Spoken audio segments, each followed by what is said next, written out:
Hey, hey, everyone. What's up there? Bradley, my man. Hey. How's things? Hello, everybody. Hello, G. How are you, man? Good, brother. Good. Good week, has it been? It has. I've had an absolutely fucking cracking week. Hell busy, having a lot of fun, getting shit done. Yeah, good times. Good times, man. This has been an absolutely fantastic week. So I have nothing to complain about in life. Yeah, you and me both, bro. And actually, just speaking about having nothing to complain about in life, I've really had one of those weeks where more and more. My favorite TV show lately, and it's great because it's in preparation for my upcoming trip to New Zealand, and particularly doing some work with the New Zealand government. Have you seen that show, The Casketeers? I think it shows in Australia. No, I haven't. Okay, have you heard of it? Do you know the premise of it? No. Okay, right. So very, no spoilers, just very broad premise of it. It's about a Maori family in Auckland. They've got a branch. They're funeral directors, right? So they're a funeral directing family who.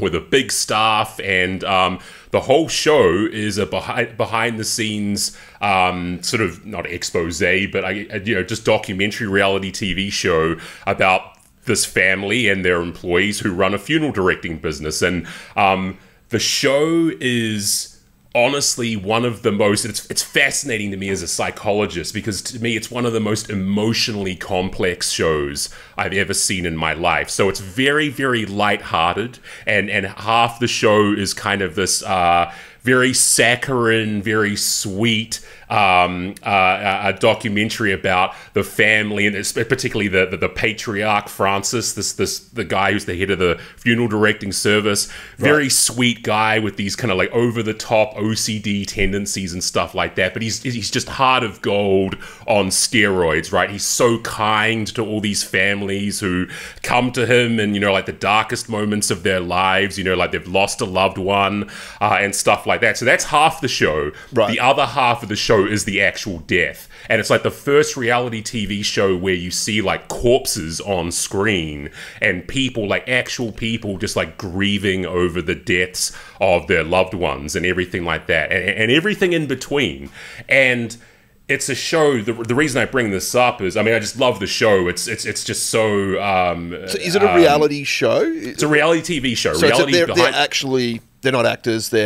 This is their business. Yeah, right. This is their business. They're this couple, this husband and wife team, and their staff, who are all predominantly Maori and Pacific Island people. And one of their branches is in West Auckland. Just like this, the show is filled with spots that I grew up in, and old haunts and shit like that, which makes it great as well. And also, it's a great show in terms of it's been really popular back in New Zealand in terms of teaching Te Reo Maori. So like getting people to speak. There's a lot of usage of the Maori language in the show and stuff like that, and very, very cool stuff and everything. But it's a show, one of those shows where it makes me realize, man, that when it comes to your mental health and stuff like that, when you can observe the kind of level of emotional complexity you see in this show, where there's like a humorous approach to death, there's a levitous approach to the topic of death, and an especially sensitive and caring and empathic view and approach to people in their darkest and most troubling moments, that makes the week-to-week emotions that we have, like our simple, you go back to what you said before about nothing to complain about kind of thing. It makes those simple week-to-week emotions, and particularly our emotional frailties and our emotional lapses, all the more lame in my respect. So without being someone who's like, unnecessarily self-critical or anything like that, these days I get a little pissy with myself when I get frustrated with anything. Likewise. Right? To me now, frustration is a legitimate basic bitch emotion, and I still get swept up in it. Yeah. I really do. But when and you know, so shaggy dog, I realize, but you know, like tying it to the TV show I was just talking about, when I see that level of emotional complexity, I look at my kind of knee-jerk simple emotions, the ones that for so much of my life would have derailed a week like the one I had, because I still had moments of frustration during this week and stuff like I still had challenges and bullshit little stresses and stuff like that, and no doubt that's why, you know, I no doubt that you did as well. And anyone who's got a week, who's had a worthwhile week worth caring about would have had that, you know, those kind of moments of, you know, just kind of simple emotions, just like overwhelming us in a moment before we course correct or blah, blah, blah, right? But it really does, you know, like appreciating the level of complexity in our affective life, in our emotion and mood oriented life. It makes you better positioned to not get fucking derailed by the simple emotions. And that really is the best bedrock you can have for your mental health. If you want to make good mental health a sustainable thing for yourself, the complex emotions are one thing, and you know, like someone dying and having to mourn over them, that's not something that happens too often in your life. The day-to-day, simple level, rudimentary emotions, those are the ones that can undo your mental health very easily if you're not wary of them. 100%, man. And I feel myself over the years, especially going through COVID. My wife said to me yesterday, she goes, it's really obvious, like having touring back and having working in the music business again pretty much every day, most of the day, putting tours together, talking to other people in the business, you know, more frequently, all that sort of stuff. She said there's a dramatic shift in just how more, you know, I'm usually a pretty positive, upbeat sort of guy anyway, but she goes, it's definitely like a feeling. She goes, I can see that there's a bit more of a pep in your step. There's a bit more of this, you know, sort of cool vibe going on. And I know that, you know, like most people that worked in the music industry or entertainment industry, and we got fucked hard through COVID, it got a bit difficult sometimes to be upbeat about shit because you didn't know when stuff was coming back. But what I did take out of a lot of that is you talk about that day-to-day stuff and those things that they may seem trivial, but at the time they're not, and you're frustrated by stuff. I really learned how to fucking triage that shit and take things off the table. So if it was something small and I realized that's really not worth that much of your fucking time and energy to worry about, that sort of thing, just take that one off the table. Worrying about that's not going to change anything today. And I'd find I'd do that with 2 or 3 things, and all of a sudden everything would change. Because a couple of those smaller things, which you can let fester into big things, right, quite easily, like you say, and they can become quite, you know, domineering in the way you perceive your week or your day, or, you know, I snapped at my wife because I was frustrated about something else and not even her fault. That's not fair. You know, that kind of thing. Yeah, I've really put a lot of effort into just fucking triaging those small little potential anxiety points and just going, is this really worth this? And at the end of the day, in an overall picture, you know, we've only got so much time on this planet, and it is a small amount of time. And do you really want to spend that much of your fucking time and energy basically being a cockhead to yourself or others? And my answer to that is no. So yeah, for me personally, so that's just something I've sort of approached with that, and I know it's been great for me. Like just going, is that really worth this much effort and worry and you know, brain space to, you know, or, you know, move on to something else. If you're going to worry about something that is actually of concern. And I think, like you're saying, with death and things like that can really put things into perspective like that.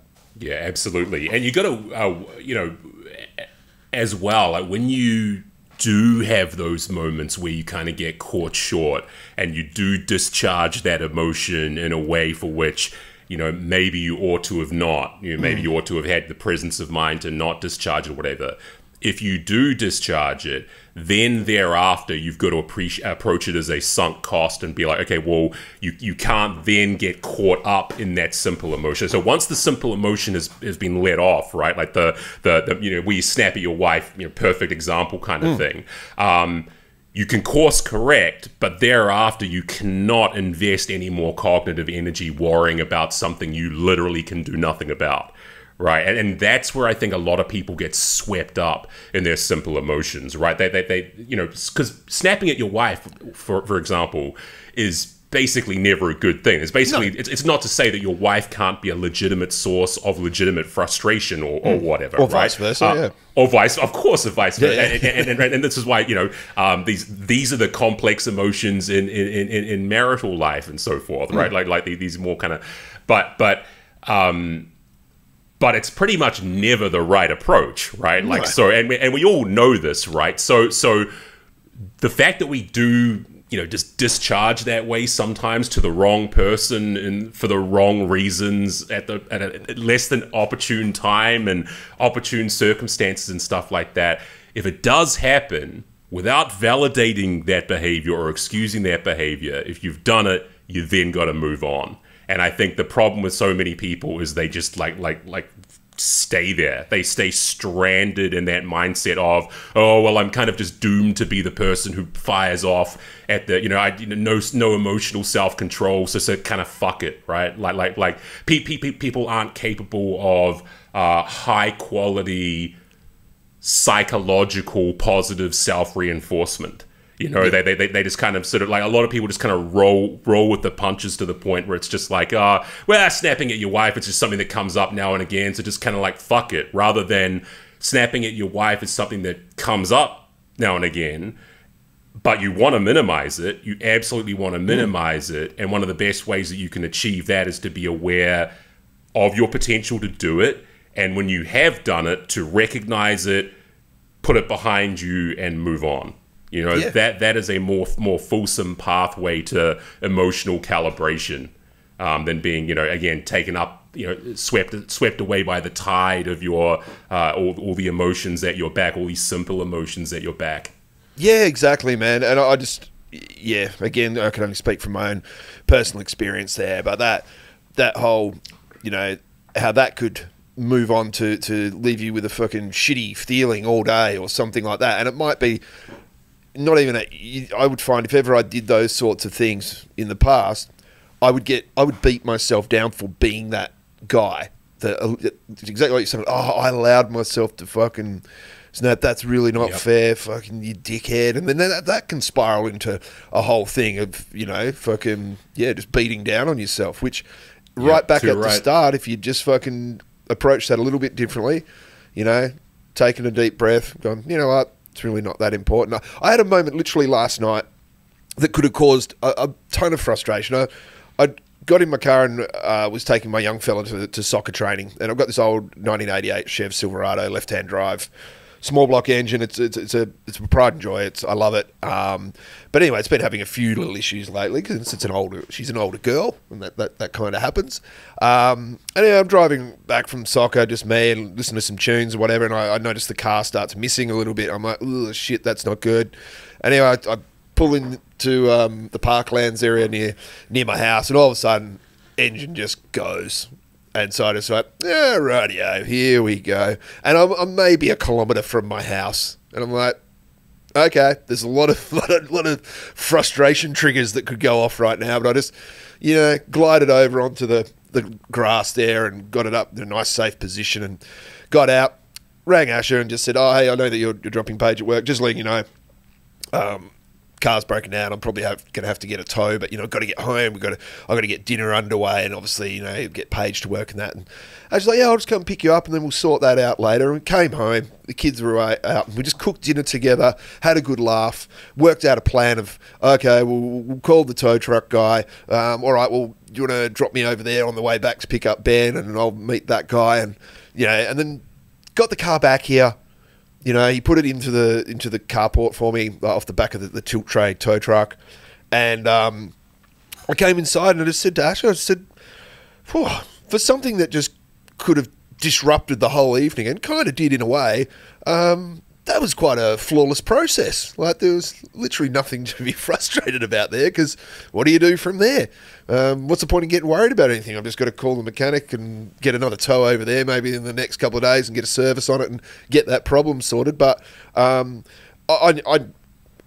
there was potential to just be like, this is fucked. I'd planned to sit down and fucking have a beer and watch some telly and wind down for the fucking night. Now I've got to worry about this shit. But that just did not enter my fucking head, because straight up, that moment that engine sort of started to miss and conk out, and I rolled up onto that grass, I kind of just smiled to myself and went, oh, well, fucking this is what it is. Like type thing. Right. Yeah. And I found right there, right at the fucking start, the way I thought about it defined the rest of the night. There you go, man. Well, that's a great encapsulation of what we're talking about, I think. And then another thing that came up similarly for me was, and the longest, most boring story short. The longest, boring story short is that Katie and I have to run an errand on the other side of town, which we weren't expecting to do on a day that's not super ideal for either of us. Yep. And when I was the one who had to be the bearer of this news, and Katie's response was initially this kind of just beautifully rolled off her back, and she goes, "Oh well, at least I get to be in a car ride with you there and back." Yeah, there you go. And it was a sweet, like loving wife sort of thing to say, which was nice, but it also really did bring to light. It's kind of like, it's going to be, worst case scenario, sort of an hour and a half, but between the errand and the voyage there and back, it's an hour and a half out of your life. It's not, same as your the circumstances might not be flawless, and even the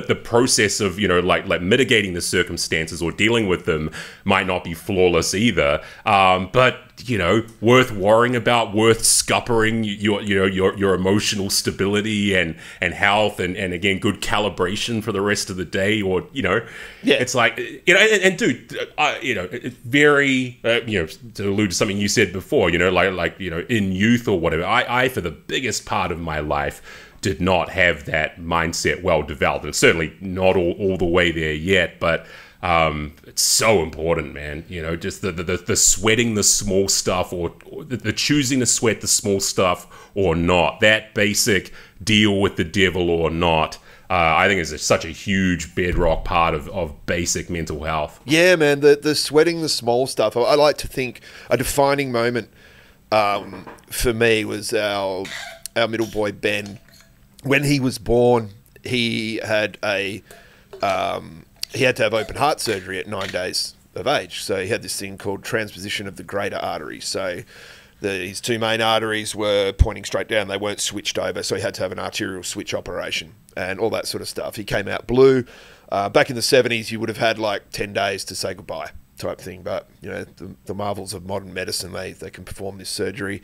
And these kids survive and live. And I remember at the time just thinking, fuck, all we want is just to have this fucking baby boy in our lives. That's all we really care about. And I was saying to Ash, I'm going to make some sort of concentrated effort not to sweat the small stuff moving forward, because this is something that fucking requires, all your attention and actual fucking worry and concern for a life, that you've produced. So, yeah, I think that was in 2006, and it was definitely a point where I started to not be as fucking shitty and that at things. Not that I've been a shitty person or get shitty type person, but it was definitely something where I would reflect back on and go, oh, fucking, why worry about this thing? This was nowhere near as stressful or concerning as what we went through a year ago with Ben or something like that. Right. So yeah, that was a real sort of turning point for me as far as how to look at something. And circling back to what you were saying about that show and the death and all that sort of stuff, very, very, man, we laid there was young infants fucking passing away left and right in that fucking room, and we saw the effect it was having on these young parents and shit like that. And I remember my wife saying to me, fucking, what if that's us next week type thing, Right. Yeah, but again, going through that just emotional roller coaster of that, sort of thing. And now, on a cold day, Ben will be playing soccer and his little zipper scar, you can just see it out the top of his soccer shirt or something like that. And, we have a beautiful picture of him you know, where he's come out of the surgery. He's actually still got all these tubes and that in him, but he's pink. He's not blue. And, you know, it's a fantastic photo for us. And one day one of Ben's friends saw it and they're playing Xbox or whatever. He's like, Ben, is that you as a baby? What happened? He's like, oh, I don't know, came out blue or something. Ask Dad. He would have been about 6 or 7 at the time when he said that. So came out blue or something. Like, to him, it's not even a memory for him. Yeah, of course not. You know, it's some shit that happened that his parents had to deal with. So, I wouldn't wish it on anyone, but it was, you know, a marvelous thing to see him come out the other side. But again, that was a lesson for me in the sweating the small stuff type thing. And I'm not saying I'm fucking Mr. Zen or anything like that, but it certainly had a big impact on changing my outlook towards, you know, day-to-day stuff. Yeah, right. Yeah, I mean, dude, there's one of the classic thought experiments in this area in terms of, you know, I mean, so your faculty for sweating the quote small stuff or not, your threshold for tolerance of, you know, like really, really trying and, you know, like difficult circumstances. One of the thought experiments that's often used by philosophers is about solitary confinement. So if you were basically presented with the, you know, 2 options, one is solitary, well, but they're related. So say that you were condemned to solitary confinement for the rest of your life with no contact with the outside world. Would you stick it out or would you commit suicide? That's the thought experiment that's often operationalized by philosophers. And most people ponder that one. Most people don't have a reflexive or a well thought out reflexive response to that. So some people do. Some people straight away say, I couldn't bear it, or whatever. Some people sort of like run through it in their head. Well, you know, like what kind of room would I have or things like that. But solitary confinement, even just regular, typical prison solitary confinement where you might interact with the guards and stuff like that, but have limited, you know, interaction with your family and things like that. You know, that's kind of the litmus test for, you know, that's not the sweating the small stuff, obviously, but your faculty to sweat stuff. What is your threshold for that? And yeah, I don't know how I feel about that one. You know, I'd like to think if I was fucking stuck in a cube for the rest of my life, I'd find a way, like my mental fortitude would be up to the job of keeping the heart beating and everything, but jeez. Yeah, I'd probably just end up jerking off a lot and throwing my own shit around. Jeez, I thought I went there with someone else's thought experiment. You just fucking... You went where you went. Yeah, for a good week or so anyway. Then reassess, you know, what's going on. Yeah, exactly.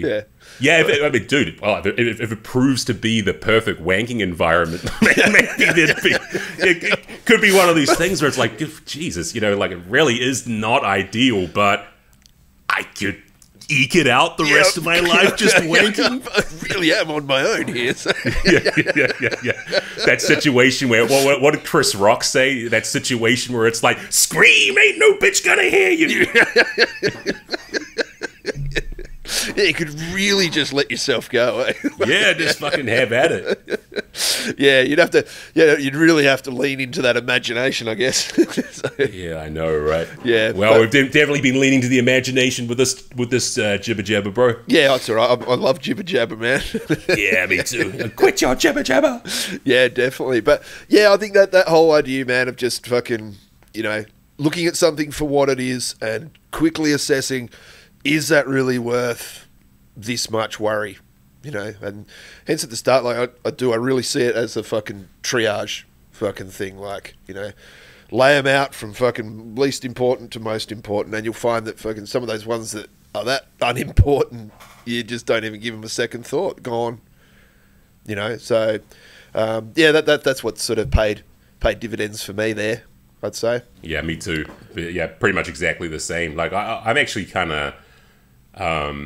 Even for stuff for which I can sort of retroactively look back and find a rationale for why something would cause me so much grief or frustration or cause me to sweat the small stuff or whatever, even if I can kind of reverse engineer, you know, why I was like that at that point in my life or whatever, it still seems absurd. You know, when you do look at things in the clear light of day and You're just kind of, what the fuck was I doing? You know? Yeah. but again, not to, this is an interesting thing about, so I meditate every day. Like I'm one of the, you know, the sort of wave of people recently that have got on board with like meditation apps and shit like that. And one thing I noticed in meditating is that sometimes like the dumb thing you did, the time you sweated the small stuff in some stupid situation, comes hovering back into view out of the clear blue yonder. Like no reason, no stimulus that would have like prompted this thought. But for whatever, like I've had fucking situations where I've been like meditating for like 10, 15 minutes, just there, doing the usual thing, paying attention to your thoughts and shit like that as they arise. And then this thing, like the dumb thing I said to some chick when I was 17 or something like that, just boom. You know, that's in my field of conceptual vision right now. And it's funny because, you know, sweating the small stuff, the small stuff to sweat, if I'm capable of reimagining or rememorizing, I guess, this bullshit inconsequential instance from my youth, and you know, for a small sliver of time, sweat that small stuff. What the fuck am I gonna do with like regular everyday frustrations in my own life? You know, so, you know, again, like just to your point, triaging shit, you become aware of that stuff. You just become aware of, okay, for whatever reason, this thought, this frustration or whatever, prompted or otherwise, has come into again, conceptual view right now. It's top of mind. It's, you know, at the forefront of my thinking. And what am I going to do with it? Be led down the garden path by my stupid fucking emotions, or, you know, try and just like be aware of that and, like you say, triage it moment to moment. Right, and it's a work in progress, right? It's not just something that for sure you just fucking go, oh, good, now I do this and this is me now, you know, type thing. It's you know, like working out and stuff like that. You don't just all of a sudden start doing curls and go, oh, fucking check out the guns, you know, and stuff like that. It can take time, and then again, it's how much effort you want to put in is what you get out. Exactly. that kind of thing. But I thought, I just see it as a, you know, back in 2006, it didn't just overnight just go, right, this has happened now and this is how I see things. I still fucked up and did sweat the small stuff and all that, but it was a moment of clarity of going, hey, there is another way to look at shit.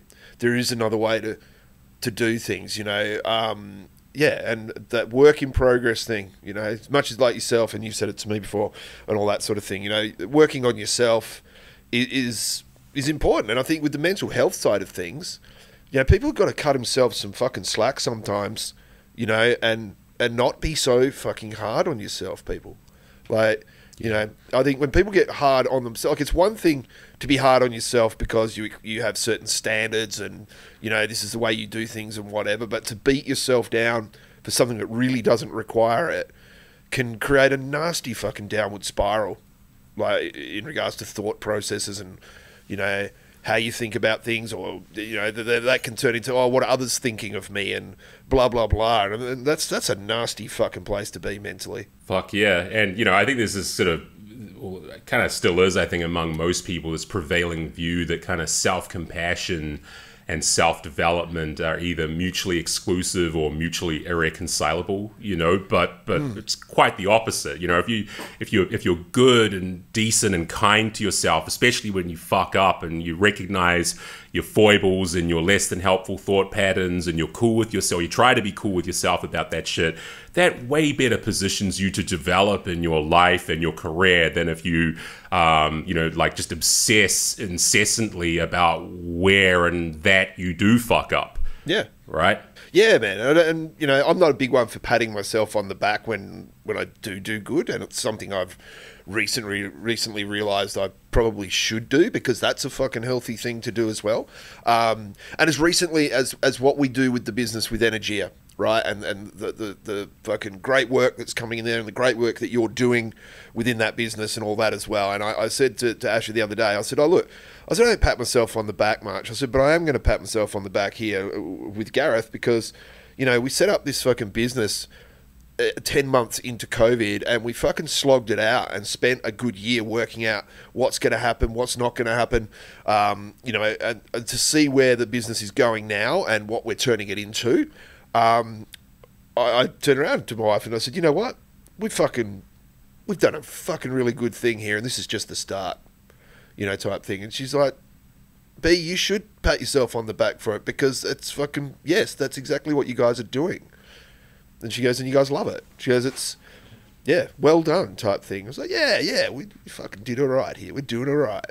You know? We are doing all right. And you know what? That is a perfect case right there of not being swept aside by the day-to-day, you know, emotional vagaries of running a business, you know, just the ups and downs, and how those ups and downs, you know, like, you know it as well from the music industry, just, you know, like the responses of people via email, you know, working with people, you know, like doing what we do at a professional level, and all the traps and you know, all the opportunities and great stuff that comes along with it, but also just, you know, the obstacles and the day-to-day minutia of, you know, like running a business, I guess, of any kind. It's kind of, you know, I think having stayed the course, we've sort of put ourselves in a position where we can appreciate all the great that we're doing with this business all the more, because we didn't let ourselves get waylaid during our growth period, during the time where we were building this business and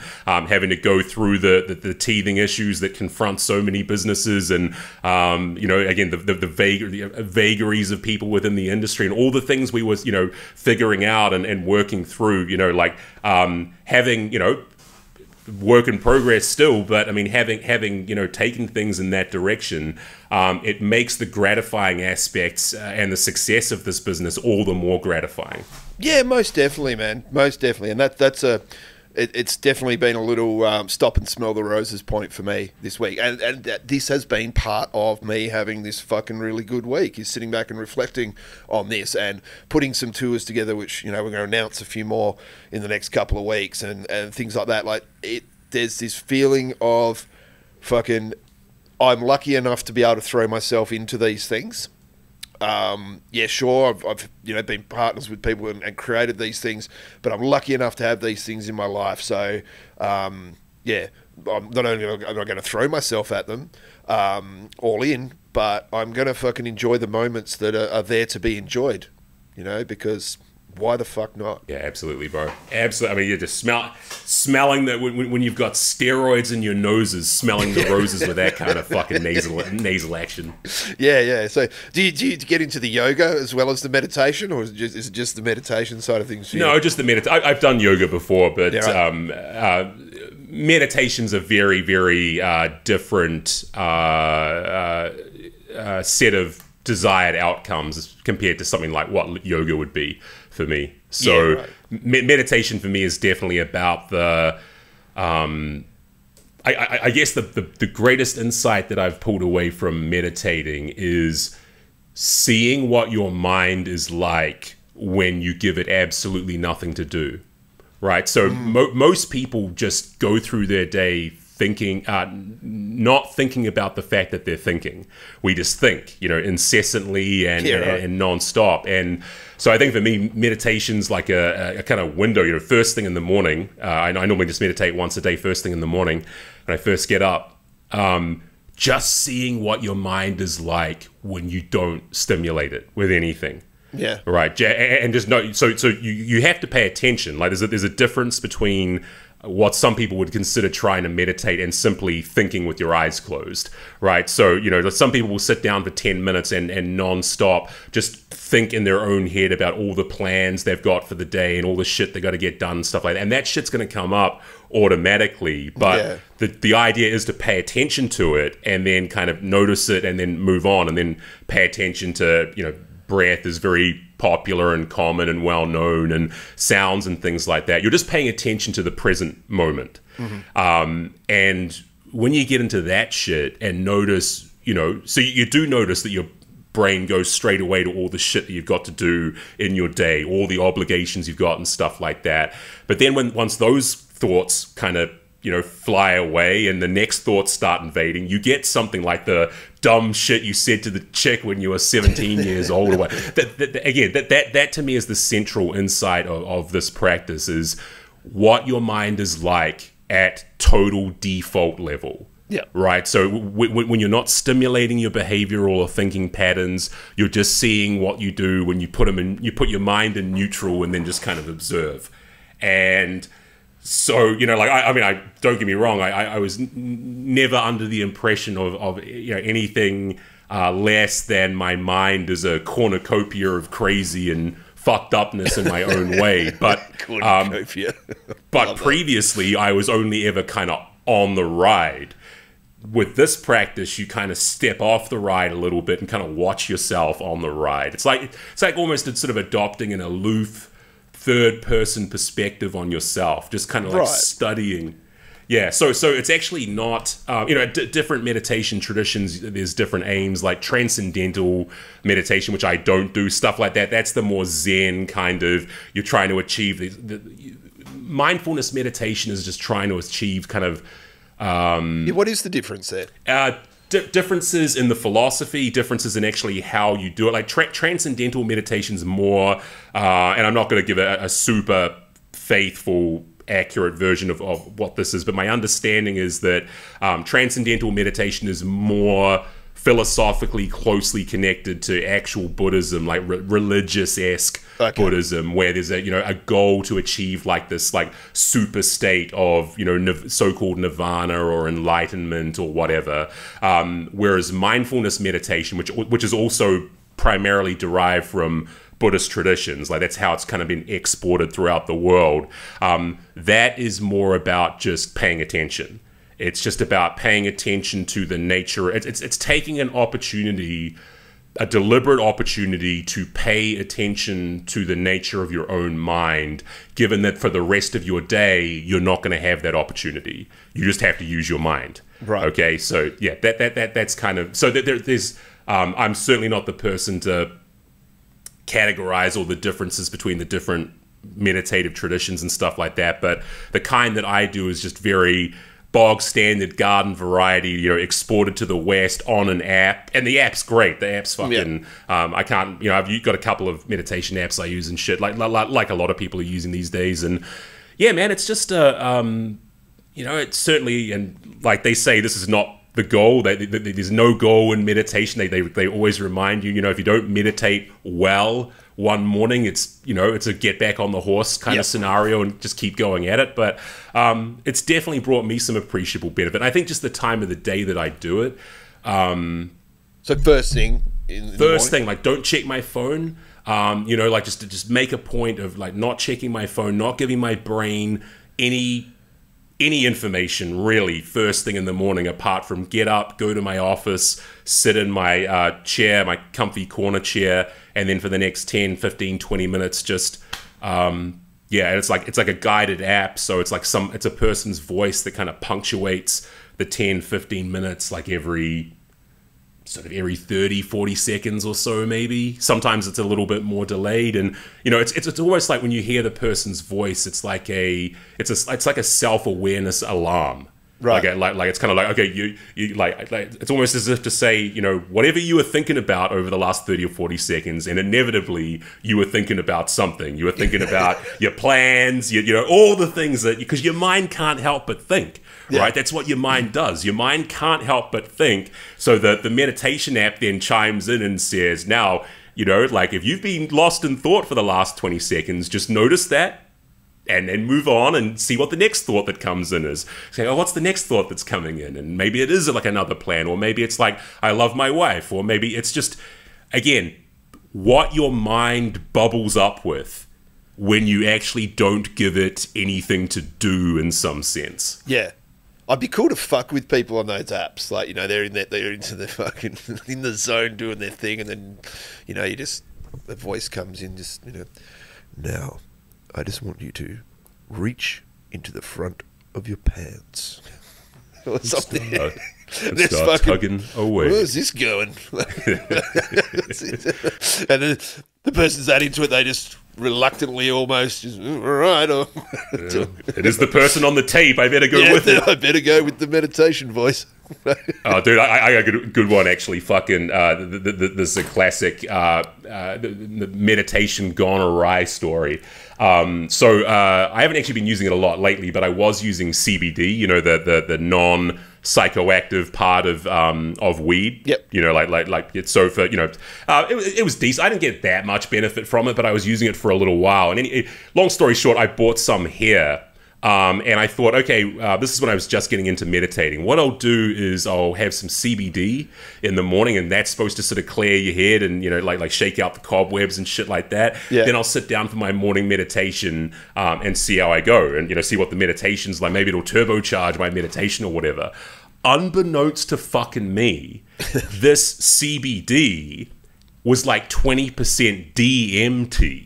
Whoa. As in dimethyltryptamine, fucking, yeah. And I had no idea about this. And dude, I went, as most people know, DMT, that effect doesn't last for very long. But when it does, when it's happening, yeah, full on. At first thing in the morning, I'd literally just gotten out of bed, sat in this meditation chair. I was actually using my old office chair actually back then. But nonetheless, you know, 4:30, 5 o'clock in the morning, because I get up early as well, and I hit this DMT fucking totally unwittingly, and I got up and just thought, did I just have the most fucked up meditation in my own, like, is this shit working too well? Yeah, or something like right. this, dude. I like this like full DMT like crossover fucking I'm fucked up kind of moment.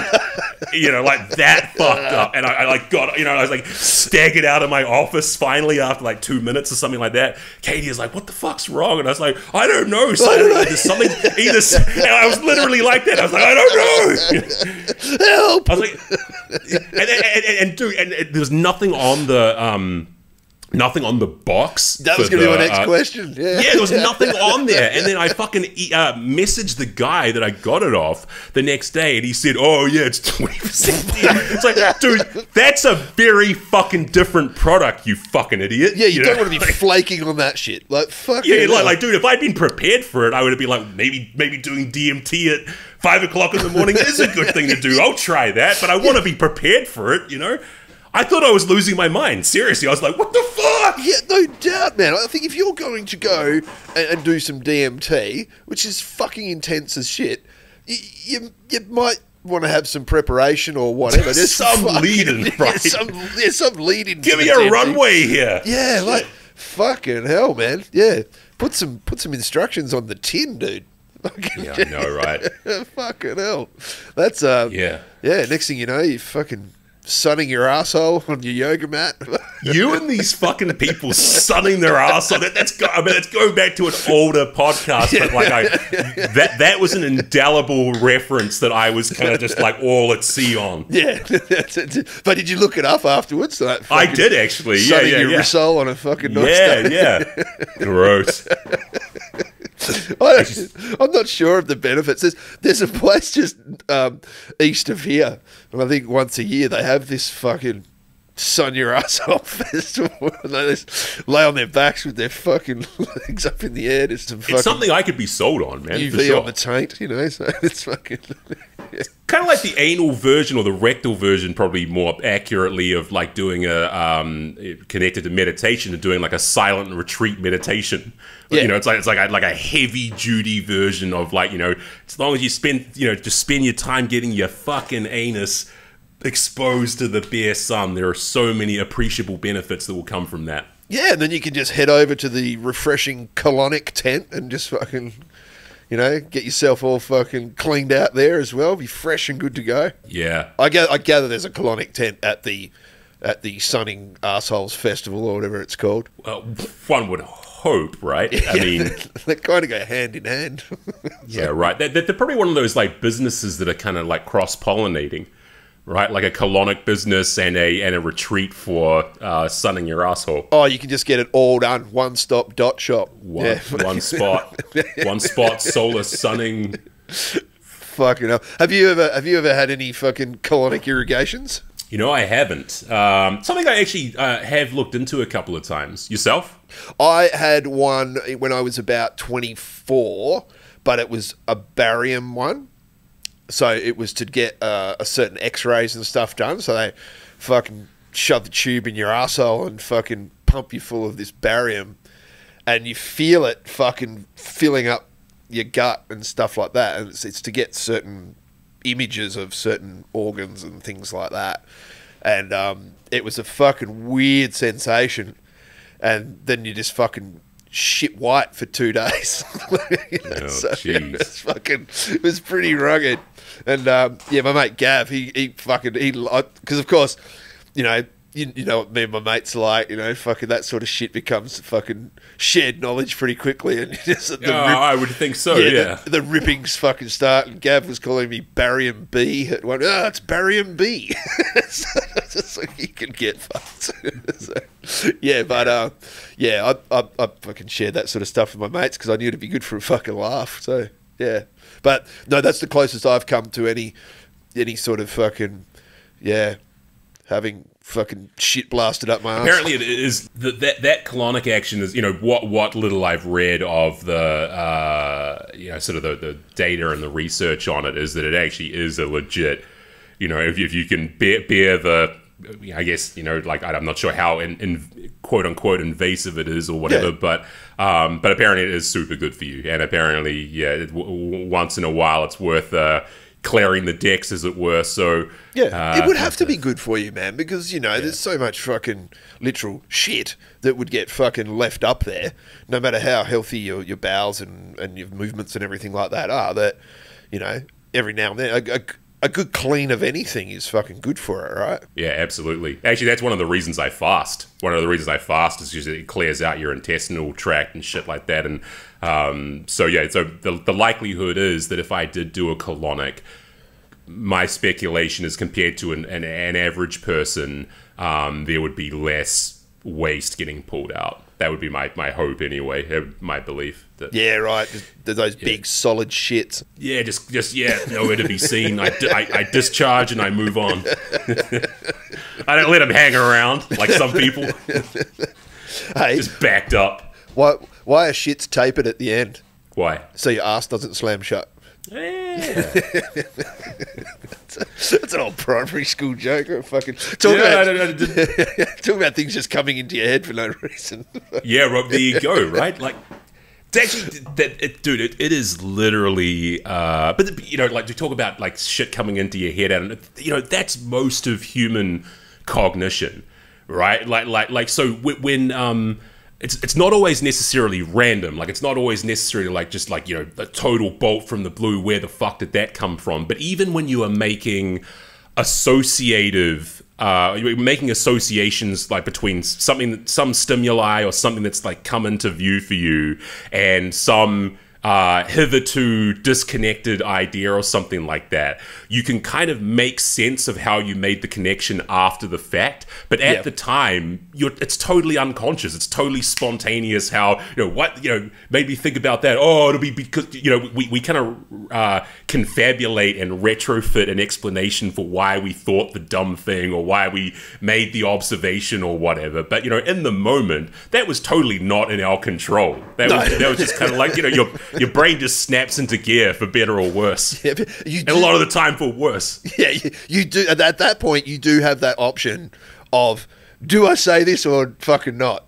Like type thing. And yeah, I know how I'm wired. I'll usually just say it, and my wife would be like, dude, where the fuck did that come from?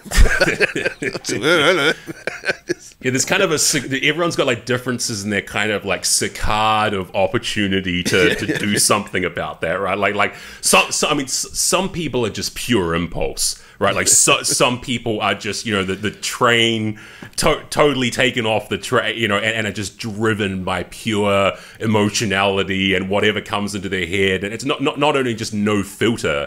There's no decision-making apparatus as to whether you would even filter something. It's just no interlocutor at all. Oh man, I've seen a bunch of that, especially in the fucking food service industry with the restaurant, like some certain chefs and shit like that. It's just and some of that kitchen banter, man, is fucking priceless. It's actually, when I was down the restaurant today, I was talking to one of the cooks and I was just talking about how the the commercial kitchen may be the last fucking bastion of non-offense, you know, where you know when you're in that space, you're in the kitchen, you know, you pretty much give up any license to be offended just by some of the shit that gets fucking said or thrown around. It's not degrading, it's not fucking sexist or racist or any of that sort of shit. It's just exactly like some of the fucking banter that the line cooks will fucking throw out is so off the cuff and unrelated to anything that's actually even going on at that fucking time. Yeah, I really enjoy that, like listening to some of the fucking shit that gets flung around down there. And the tighter that some of them are as friends, the more they'll rip on each other, all that sort of gear. It is quite cool. It's quite refreshing, to be honest. Yeah, I mean, we need more of it, man. It shouldn't be a last bastion of that kind of talk, you know. It feels like ever since you know, Me Too and movements like that came along, that there's been kind of these, you know, unnecessary recedings into the shadows of what is actually fairly innocuous banter. You know, yeah. I mean, you know, setting aside the censorious nature of like cancel culture and all that, right? It's just people's free, you know, like especially among guys, just your ability to rip on your mates and shit talk and stuff like that. It's golden in a lot of cases, you know. Yeah. Like, can it go too far? Can that kind of mindset and culture be driven to excess? Absolutely. And we have, you know, like the great thing about Me Too is we have this fucking cavalcade of examples of where that shit does go wrong, and it helps the more innocuous fucking, you know, the more safe versions of that culture and that mindset, the ones that aren't going to have deleterious consequences on other people and wider society and stuff like that. It helps those cultures kind of self-calibrate as well, right? So, you know, talk about chefs in the kitchen, right? Chefs in the kitchen in the year, you know, I know nothing about restaurant hospitality or anything like that, but I would assume that the kind of banter and the kind of culture that would be extant and endemic in, you know, in a kitchen, you know, among a brigade in 2022 would be way, way better from a kind of moral, ethical, non-discriminatory point of view than a kitchen brigade in 1922. Yeah. Right? You know, can you imagine, you know, like if chefs are bad now, you know, like, can you imagine what they would have been 100 years ago or something like that, right? So, you know, because, you know, this is the thing, man. People from the outside will view a culture like that, and, you know, it gets boiled down to its, like, bravado-oriented aspects, and it's kind of, I don't know, you know, like I don't know, maybe I'm talking out of school here or something like that, but it just feels like even as someone who knows nothing, even as someone who knows nothing about what it's like to be behind the line in the kitchen, there's no good to come from having to guilt and shame that kind of behavior and that kind of like sort of like interactivity, professional interactivity out of the workplace. Maybe in some workplaces it's necessary, but everywhere? Yeah, everywhere, you know, I mean, there's a sense of camaraderie in amongst all of it as well, you know, especially in a hectic service and stuff like that where, you know, it can go the other way where there is people snapping at each other because it's fucking, you know, belly of the beast and it's fucking pumping and you're busy as fuck and all this sort of stuff. But then at the end of the night, those same people are fucking out the back, having a cigarette, having a laugh, talking about what they just went through together. So... Right. There's that as well. And you can't be in one of those high fucking intense environments. I see it as almost a bit of glue that holds the fucking thing together sometimes. You know, that banter and that camaraderie that some of those guys have. I see it a lot in the music business and that as well, like a crew, you know, touring, stuff like that, where you're in each other's hip pocket. There's fucking banter and shit that goes backwards and forwards. You know, there's a lot of sitting around in the touring life, waiting for shit to happen, especially if you're the artists and stuff like that. But, you know, you're waiting around at airports, you're waiting for fucking buses to come, you're waiting for doors to open. You know, there's a lot of fucking waiting. So, you know, some of the banter and that gets fucking thrown around, yeah, it has its place. But, you know, as long as no one's getting fucking racially abused or, you know, fucking put down because of their fucking gender or things like that. You know, things that are fucking, you know, shitty behaviour type thing to level at people. But yeah, if it's just fucking, like you're saying, just fun, throwaway shit, and it's harmless, you know? So, yeah, I'm all about it. You know, the woke thing, you've banged on about it before. It goes too far, man. It's going to surely it's going to consume itself at some point. Well, you know, there is a little bit of positive news on that front that came out this week. I saw a study. I saw someone posted on Twitter, and I linked through to it. It was actually at this point, it's not published data yet, but it's what in the biz we call a preprint. So a preprint is where basically it's prior. It's a great system actually. Like it's what basically what the scholars do in a nutshell is they publish their data before they publish their formal paper, because the paper itself has got to be like, it's got to have like literature integrated into it, and it's a fuller process or whatever. But what it safeguards against is people getting data and then writing something different later. Okay. So these academics are basically saying, we've got the data, we'll write up the eventual journal article which will get published later, but this is what our data has shown us. We're going to commit to this data, and this is what our findings are. And so the study was what's called a meta-analysis, so an analysis of the analyses. So it took 15, I think, different studies about the use of trigger warnings and content warnings and things like that, and evaluated them on a bunch of different criteria in terms of psychological impact, psychological trauma, people's ability to better deal with sensitive or disgusting or delicate subject matter, which, you know, things like trigger warnings and content warnings, you know, on the face of it are supposed to do. You know, their supposed utility and purpose comes from this idea that if we're going to have, difficult ideas, you know, ideas that it can be upsetting to people and things like that, it's best that we go out of our way to warn them and give them as much heads up as possible before the potentially traumatizing or, you know, off-putting or upsetting subject matter is presented to them. And what this meta-analysis found is that trigger warnings don't do shit, like in any of that. They don't better prepare people for troubling or upsetting stimuli. That's all to do with the person themselves. Like it doesn't actually cushion the blow for someone who wouldn't already be completely run off the rails, like upset by the stimuli and so forth anyway. And so all of this anyway, these should not be treated as amazing findings. These should be treated as a scientifically rigorous version of what any of us should have been able to tell you anyway, right? About this kind of shit, right? So I'm glad that these scholars went out and did the actual fucking research, because that's important, and especially doing a meta-analysis, because that's hard work. That's hard statistical analysis right there. And they found that trigger warnings don't do anything at all. Like any of their expressed purpose is not served by, you know, how they're actually implemented and, you know, on the basis that they're implemented. So, you know, just to connect it to something from my own personal experience, what a lot of the people from the sort of pro-trigger warning mob will say is that you should never make a joke about brain cancer, because you might be in, especially around people you don't know, because you might be in the company of someone who had a loved one who died of brain cancer. My dad died of brain cancer.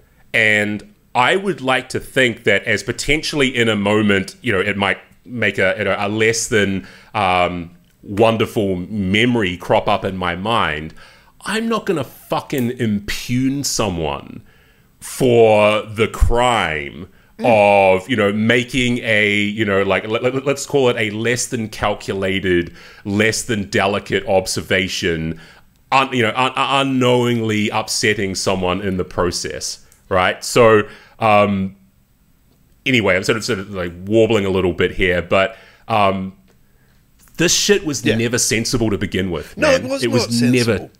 From like 2015 or whatever it was when you first started hearing the murmurings of all these trigger warnings and fucking shit like that, you know, microaggressions and all that bullshit. I mean, going back to my son, like he'll play a fucking rad game of soccer on last weekend, and even 16 years later, you know, I said to him, oh, we're driving home, and it's like, oh, hey, man, fucking, you did really well today. You know, you did really well for someone who started this world all broken, you know, and stuff like that. And he'll laugh with me, like, yeah, I was all broken at the start, Dad. Like, yeah, right, an auspicious start. Yeah, and it's just a fucking little throwaway thing, right? And, you know, I've gone into how serious that was at the time for all of us, of course, but, you know, 16 years later, it's something we just have a passing fucking little laugh at, or something like that, you know, so... It's, you know, and you talk about content warnings and shit like that. I saw one the other day. It was that Beatles documentary that Peter Jackson did, about the fucking, you know, three-hour parts or whatever it was. And each time it came on, one of the fucking content warnings contains images of cigarette smoking. Really? So it contains images of, they're not images of, it's someone actually fucking having a durry. That's what it fucking is. Because back then, in 1967 or fucking whatever the time is, the late 60s, everyone's just sitting there fucking sucking down darts, you know, and fucking, yeah, just crushing durries and stuff like that. Like, why does that have to be a fucking warning? Like, oh, I'm not going to watch it because there'll be people smoking in it. Right. So, like, fucking, if you're that easily fucking offended by cigarette smoking, fuck off. And what this study has shown is that doing that doesn't help anyone. No. Right? So even if you were someone who is especially susceptible to the idea of starting a smoking habit, the difference between you doing it and not doing it is not, according to this research anyway, going to be the warning that's placed at the beginning of a fucking TV show, especially one from the fucking, you know, from years ago or whatever, with people smoking. Yeah. Right? I did not get it. Eh? It just made me laugh. Yeah. Right. Just... Yeah, it's you know, we can sound here, and I realize there's always a danger here of sounding like the like I want to celebrate when a study like this comes out and just shows how bullshit this, you know, all the woke stuff that we laugh about endlessly, and, you know, we've devoted perhaps too much time on this podcast, but it's just too funny. Like, it just comes up too often to avoid it. You know, like I think we'll get it. You know, so that, you know, you can say, why allocate so much brain space to it or whatever. And it's not, dude, it's not like I feel fucking vindicated or whatever when someone else does a study showing that something like a trigger warning doesn't work, because again, it feels like something that I could have told you that in advance anyway. Yeah. You know, like the only reason that this shit comes up so organically when, you know, what I like to think is smart people like you and I dialogue about anything in the world is because it's so ridiculous and so insidious and kind of, you know, like it's not as universal as some fucking people believe it to be, but it's certainly in enough places that it warrants examination and it warrants conversation. And so so when studies like that do come out and show that, you know, the insanity behind the mirror for all it is, I think it's worthwhile bringing it up, and I think it's worthwhile recognizing, you know, where the evidence lies. Well, yeah, I have been caught up in it to the point where next week I'm changing the name of my touring company. It is no longer going to be Soundworks Touring. It's going to be Sound Woke Touring, and we're basically just going to present stuff that is not very interesting to anyone, and will probably just cancel itself at some point. It'll be the self-cancellation tour, I think, will be the first, the first tour, Sound Woke Touring. I think self-canceling probably is a thing in this day and age, right? Like it'll be, you know, like some fucking emo band or something like that. Like one of their lyrics is vaguely misogynistic or something like that. And they're like, well, you know, out of respect to women, we've decided to self-cancel for the rest of this tour. Yeah, good.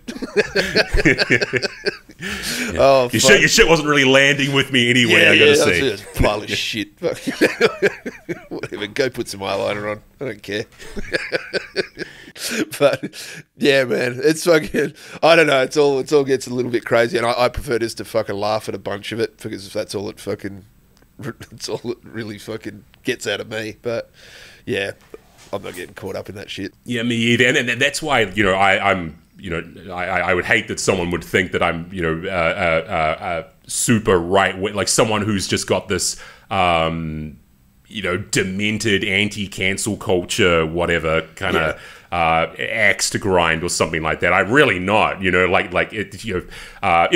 me, the thought experiment, when someone says, would you rather, if you had to make a choice between, would you rather throw in with Antifa or MAGA? I would choose Antifa.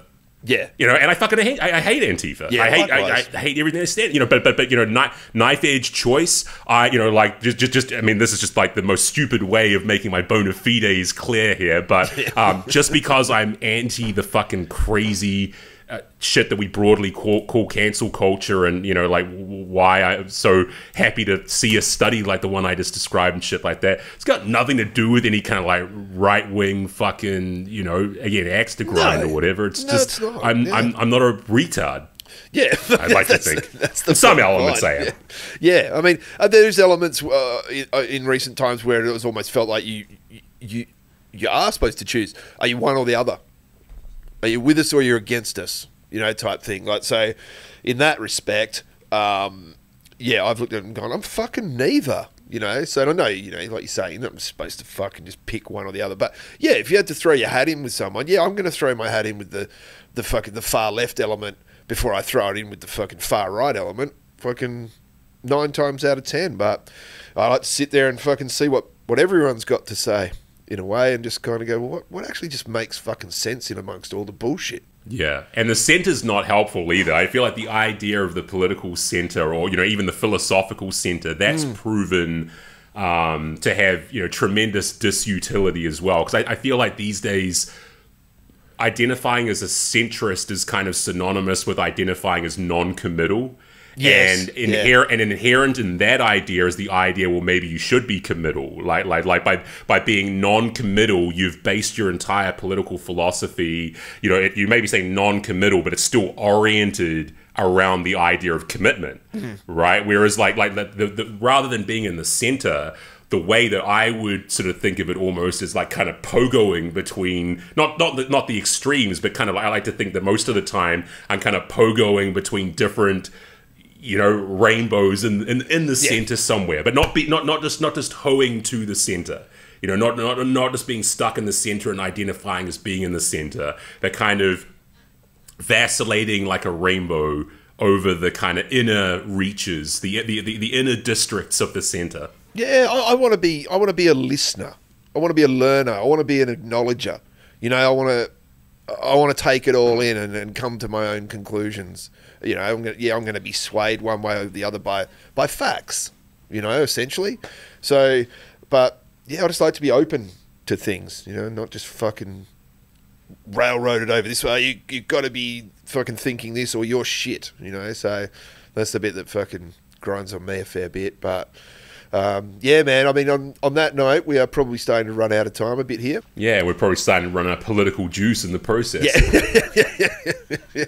Oh, fucking hell. Man, fucking very good yarn. Fucking I've had a ball today. Sir. Yeah. Yes, sir. And I'm gonna fucking continue to have a kick-ass week. All right, yeah, me too. I mean, just to full circle things back to the top of this conversation. Let the good weeks continue. I'm gonna be traveling in a couple of days' time, so awesome. I will. My people will speak to your people and all that shit, bro. Yeah, most definitely. Just on a final note, folks, just fucking be kind to yourself. Be good to yourself. Congratulate yourself where you think you should, because you fucking deserve it. You do. You do you, boo. Yeah. Boo. You do you, woo, boo. Nice one. All right. Kakite, everyone. See you, everybody. Later. And they got me thinking.